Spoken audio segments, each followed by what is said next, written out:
And let's get a word then on the big political stories. Political commentator Theo Usherwood is with us. Theo, good morning to you.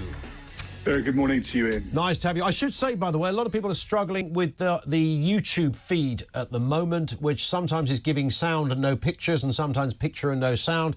I am reliably informed that a very impressive man with a huge bag of spanners has shinned up an antennae somewhere and is trying to sort this thing out. So apologies there. We are, of course, still pumping out on DAB as normal, but hopefully that will be rectified very soon. So Great British Energy, Theo. This, of course, was very much central to what Keir Starmer stood for, a tangible, a demonstrable difference between him and the Tories. This is what we are going to do. He said, no nuance there. We're going to build. There'll be turbines. There'll be net zero. There'll be cheaper bills. And today we see the manifestation of at least some of that, Theo. Yes, they're talking about offshore energy, wind turbines, which when you look out to see beautiful parts of Kent, East Anglia, Scotland, you can look out to sea and you see these large wind farms, turbines swinging round and round and round in the breeze, as long as there is a breeze, of course, Ian. And they're going to build, well, they're going to build double what they've got now. So at the moment, we're generating around 14 gigawatts of energy. That's just under about 9-10 million homes to power across the country. Ed Miliband is going to do a deal with the Crown Estate to build enough wind turbines for an extra 30 gigawatts of energy. Now, the sovereign grant, of course, stretches 12 miles. It pretty much owns all the seabed 12 miles out to sea, and 12% of the profits go to the royal family. From the Crown Estate go to the royal family. So it's important for King Charles, Prince William, as well, this particular deal. And we know that the King is a big supporter of eco projects, so is supportive of this idea when it comes to building these wind farms out to sea. And we had some money out. We had some accounts out this week that showed actually that the record profits for the Crown Estate had led to an increase in the sovereign grant from 86 million up to 132 million. So we can expect to see more funding for the royal family as well. And I think politically that's important, that extra money is generated from the royal family for these particular projects, given that Labour, as a Labour government, is deciding not to increase spending elsewhere. And so Keir Starmer and his cabinet can turn around and actually say, look, we're funding the royal family in large part now thanks to the renewable energy sources that we're building. This has got to work, of course, Theo. I mean, this has got to work not just a bit, but this has got to be game-changing for this to obviously tick the big box that Keir Starmer put his name to.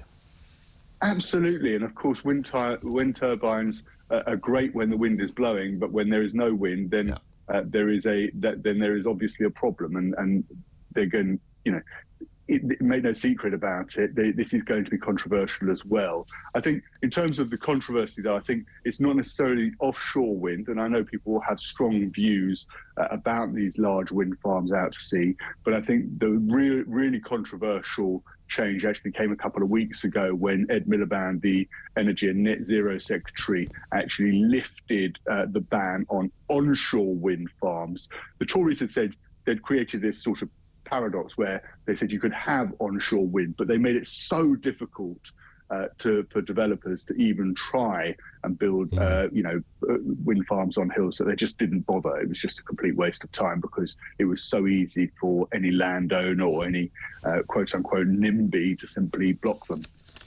And of course, ultimately, the test will be, will it work and will we get cheaper bills? Yes, and if we get, we've seen the increase in bills as a result of the war in Ukraine and Russia's aggression towards Ukraine. We saw that because we're so reliant on gas from overseas, foreign sources of gas. And so, when we have those conflicts abroad, like we had with Ukraine, prices shoot up. There had to be a government bailout, which of course just added to the deficit that the government was spending, and then of course that leads to higher inflation, interest rates, and so forth. because the cost of servicing that debt eventually. So actually, from our own energy security point of view, if this can get off the ground, if it can be successful, we end up with cheaper bills. And should there be a conflict in the future, we don't have to worry about importing the price of importing large amounts of fossil fuels. Indeed, that is the theory. Will it all work?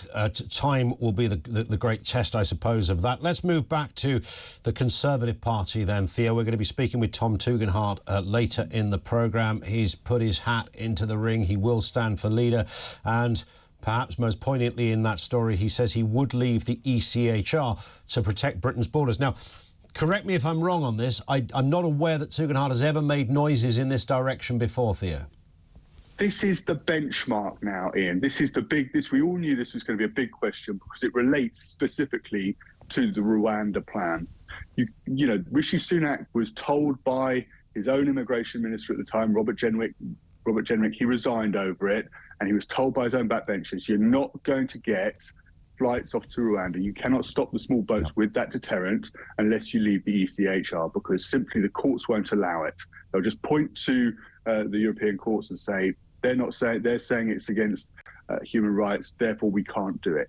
And there was a huge amount of frustration about it. Rishi Sunak insisted that he could get flights off the ground. There is a theory, actually, that one of the reasons Rishi Sunak went for the early election was that he knew that actually it was never going to work. He'd simply run out of time with it and it wasn't going to work. So it's really interesting that Tom Tugendhat has said this, because he's seen as being from the centre of the party. He's seen as being from the One Nation caucus. Yep. Now, if he's saying that we have to leave the ECHR, then all of the other candidates are going to have to follow that. It's going to be impossible for any other, whether it's James Cleverly, whether it's, and I don't think James Cleverly was there, or Kemi Badenoch or Priti Patel, any other candidates, they're going to have to price match Tom Tugendhat on that. Yeah. And that's just going to be one of the questions. I think the other question that's going to come up in this leadership contest is the question about what to do with Reform and Nigel Farage. And I think that's more contentious and there'll be greater splits. But there is obviously unity that the only way to deal with the small boats crisis, to get immigration down, illegal immigration down, is to leave the ECHR. But that is also a nod, isn't it, to the kind of Reform contingent of the voter base. Look, I might well be very pro-European, previously, as you say, One Nation, centrist, conservative. I'm not part of that other group, but a huge nod to that other group to say, look, I'm here to encompass that view as well. Whether it works for Mr Tugendhat, I mean, the smart money looking at the bookmakers, and I'll put this question to him in about an hour's time when he joins us. Whether it works remains to be seen, but of course he's not, his name doesn't come up. He's not, if you took the clipboard around the streets and said, do you know this man, he wouldn't be as recognisable as the Bravermans or the Badenochs. No, he wouldn't. And of course, you're quite right to make that point, Ian. This is about, he's made this policy in terms of the ECHR. He's made it early doors, but it's absolutely crucial to winning the membership. Yeah. The question is, can he get past the MPs? Does he have that name recognition? He'd never held a senior post within Rishi Sunak's cabinet, although he was a Minister of State for Security. He has a backstory, you could say, in that he served in the military and he served in Afghanistan. Yeah. But does he have that name recognition? And is he also, I think there'll be some scepticism whether he's too close to Keir Starmer, and actually in terms of his appeal, and actually when it comes down to it in the House of Commons, when it comes to the optics, that actually it's Keir Starmer versus Tom Tugendhat, and actually that leaves quite a lot of room for Nigel Farage and for Reform. Yeah. Whenever I've had a conversation with Reform MPs, their choice would be Tom Tugendhat, because they believe that he's more of the same for the Conservatives. Correct, yes. And he's more of the same, yeah. And that actually there will be MPs on the right who might say, okay, fine about the ECHR, but you're just not able to deliver in terms of other right-wing policies that we like, and that we're better off actually splintering away from the Conservative Party